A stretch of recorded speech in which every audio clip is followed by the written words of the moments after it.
Hi everyone, कैसे हैं आप सब। यूट्यूब देख के आप लोगों का जी नहीं भरा या आप लोगों को इंस्टाग्राम पे रील्स चला के जी नहीं भर रहा। मुझे ज़रा एक बात समझाएंगे ज़रा आप सब लोग। मैं आप लोगों को अपनी एक स्टोरी बता देता हूँ। ओके, हमारे पास थोड़े टाइम पहले एक एम्प्लॉय थी। ओके, जो मेरी पिछली कंपनी में काम करती थी, मतलब it's not my first company. Okay, so मैं आप लोगों को उसकी स्टोरी बताऊँ तो हर story is like very soft story मैं कह सकता हूँ, बहुत ही सॉफ्ट स्टोरी है। मैं उसकी पूरी असलियत तो आपको पूरी हर एक चीज़ तो नहीं बता पाऊँगा, बट मैं आप लोगों को एक बात बता देता हूँ। मेरे को उस कंपनी को बंद करे हुए 2 साल से ज़्यादा हो चुके हैं, ठीक है। बट 2 साल बहुत होता है, इन रियलिटी कह रहा हूँ, बहुत ज़्यादा होता है। मैंने उस समय 17 से ज़्यादा एम्प्लॉयज़ हायर करे थे, सिर्फ और सिर्फ एक छोटे से प्रोजेक्ट के लिए, ठीक है। और उसमें से एक वो पर्सन थी, वो 2 साल बहुत होते हैं, वो आज भी मेरे खिलाफ बैड रिव्यूज़ डालती रहती है, ठीक है।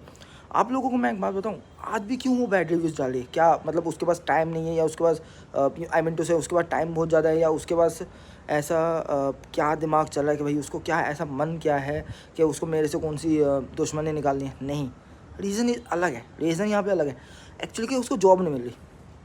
अब मैं आपको बताऊँ, वो उस टेक्नोलॉजी पे काम कर रही है जो टेक्नोलॉजी उस समय मैंने इसलिए लिया था कि उस क्लाइंट को चाहिए थी, इसलिए मैंने उनको हायर करा था।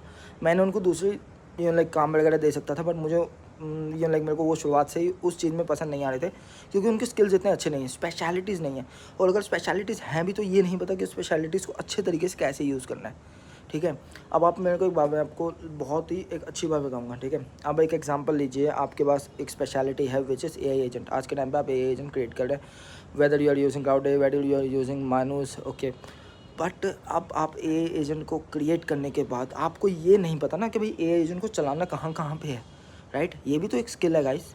आपको ये नहीं पता कि आपने एक नया प्लेटफॉर्म सीख लिया, लाइक बबल सीख लिया, आपने एक नई लैंग्वेज सीख ली, पाइथन सीख ली, बट उस पाइथन को यूज़ कैसे करना है, रेलेवेंट कैसे बनाना है उसको as per another corporates, as per another clients. या अगर मैं कहूँ, अगर आप लोग अपना बिजनेस में हैं तो आपको उस प्लेटफॉर्म को बनाने के बाद उसको चलाना कैसे है, राइट। आपको मार्केटिंग भी देखनी है, आपको सेल्स भी देखनी है, आपको ऑपरेशंस भी देखने हैं, आपको उसके बाद फाइनेंसिस भी देखने हैं, लीगल भी देखना है, बतेरी चीज़ें हैं man. And if you guys, if any one is thinking आज के टाइम पे सीखे बिना काम चल जाएगा, तो 2.5 साल से, आई मीन टू से 2-2.5 साल हो गए, आई थिंक। मुझे तो पता नहीं, मेरे को तो याद भी नहीं अब कि कितना टाइम हो गया, क्योंकि मैं तो भूल चुका हूँ उनको। बट उनके रिव्यूज़ आते रहते हैं मेरे पास, अलग अलग प्लेटफॉर्म्स पे वो डालती रहती है। इन रियलिटी कह रहा हूँ, इनकी प्रॉब्लम ये नहीं है, इन लोगों की, जितने भी लोग।